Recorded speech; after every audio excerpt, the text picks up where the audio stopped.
Good morning. This is John from the Springs Mennonite Church. Well, I hope you're getting ready for Christmas. I mean, it's only 2 more weeks now. And a lot of people have lights up. I've seen a lot of packages at the post office. And I'm sure there are probably some who haven't even started. So for the next 2 weeks, I want to talk about the Christmas story. Each day I'll share a little bit more about the journey of this time, using the book of Luke as my guide. So I hope you'll join with me the whole 2 weeks. I hope something good will come out of it that will enable you to see the Lord better than maybe what you have before. So this morning I'd like to start with the first chapter, beginning with verse 11. Here's what we read. While Zechariah was in the sanctuary, an angel of the Lord appeared to him, standing to the right of the incense altar. Zechariah was shaken and overwhelmed with fear when he saw him, but the angel said, "Don't be afraid, Zechariah. God has heard your prayers. Your wife Elizabeth will give you a son, and you are to name him John. You will have great joy and gladness, and many will rejoice at his birth. For he will be great in the eyes of the Lord. He must never touch wine or other alcoholic drinks.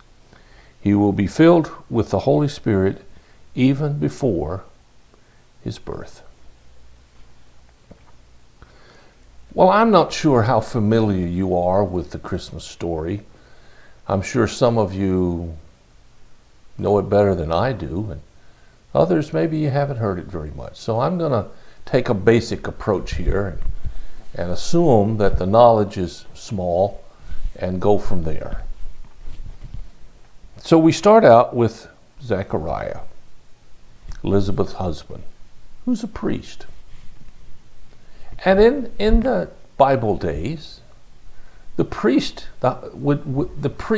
plural, the group of priests, would rotate who goes in to the Holy of Holies and into the temple, behind the curtain, to perform various spiritual things. And only that designated priest could go there. Anybody else who went would die. So it was a very fearful place anyway.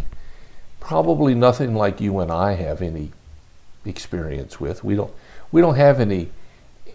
Well, I don't know. Maybe fooling with electricity. Those who don't know much about it have a real fear if anything were to happen, so they just stay away from it. But I don't know. Maybe there's something in your history, but this is what was going on in these days. And so Zechariah's turn had come up, and he goes in to the temple, into this inner sanctuary. And it says, while he was there, an angel appeared, standing at the right of the incense altar. Well, I'm assuming, because the Bible doesn't say, that normally this doesn't happen. Normally there isn't an angel in there when you go, or at least one you can see. But Zechariah saw him. And he saw him, and it says, he was shaken and overwhelmed with fear. I suppose when you're not expecting something and someone's there, it does tend to shake you, startles you, takes your breath away, as some say. And then if it's some spiritual being, that'd be even more so. Now, I don't believe in ghosts. I don't believe in aliens. I'm not really worried about something jumping at me out of the dark. But an angel's a different thing. And to see one with your very eyes, well, according to the Bible, is really unusual. So Zechariah is afraid. And the angel says, the very first thing, this is so much like who God is. I know we don't really think of it this way. Maybe we should. But the very first thing the angel says is, don't be afraid. I mean, that's the very thing he has. Great fear. He's startled. He's afraid. He's looking eye to eye to what he knows is a spiritual being, an angel. And the very first words out of the angel's mouth is, don't be afraid. You don't have anything to worry about. And I think God tries to speak to us that way all the time. I'm not sure we're listening, but he does. And then the angel proceeds to tell Zechariah that his prayers have been answered, meaning that his wife's finally going to have a baby. Now, Zechariah and Elizabeth are getting kind of old, and you know, in those days, to not have children was a real social blemish on who you are.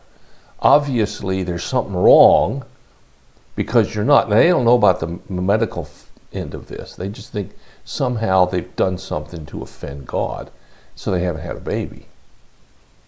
But now the angel says, hey, your prayers have been heard.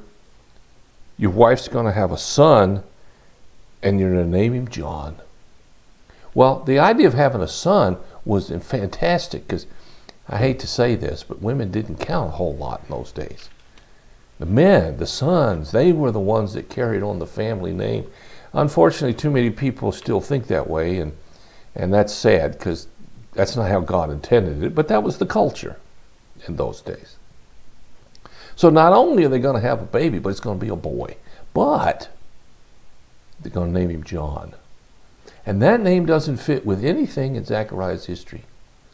And in the days of this time, you always named your kid after someone in your family, or the name that meant something related to the events of the birth or so. But this is different.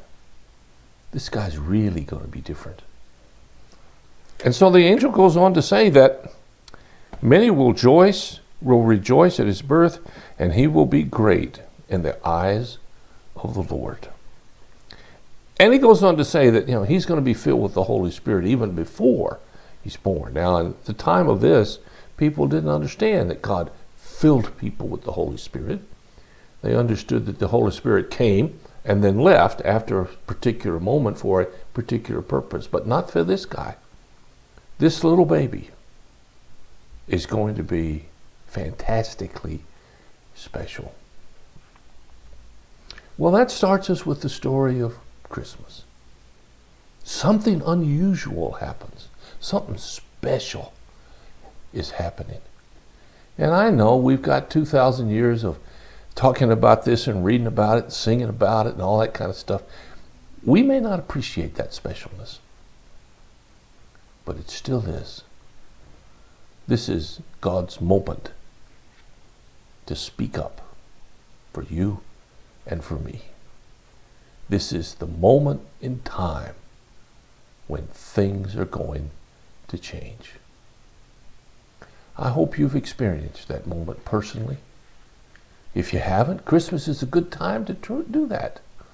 Just ask the Lord to come along with you, and you walk with him and see where things go, and life will be different. That I can promise you. Well, thanks for listening today. We'll talk about this, as I said, over the next 2 weeks.